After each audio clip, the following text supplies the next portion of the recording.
In today's video, I'm going to teach you how to customize your website using CSS to give it a unique and cohesive appearance. We'll cover two different methods: applying global CSS for site-wide styling and using page-specific CSS for customizing individual pages.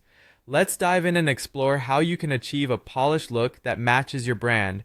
First, we'll look at how to apply global CSS, which is the best approach if you want to create a consistent style across your entire site.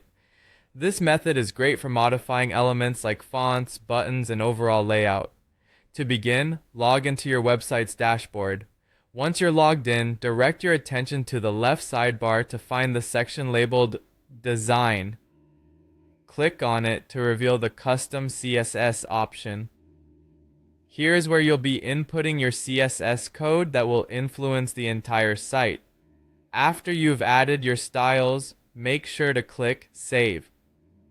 This step is crucial as it activates your changes, ensuring that the new styles are applied across all pages on your website.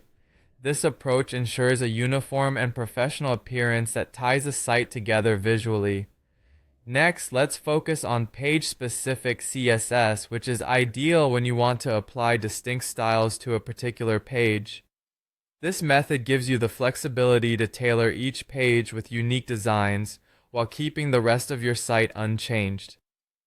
Start by navigating to the particular page you wish to customize. Look for the Settings option, usually represented by a gear icon next to the page name, and click on it. Within the settings, you'll find a section labeled Advanced.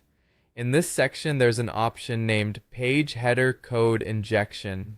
This is where you'll paste your CSS encapsulated in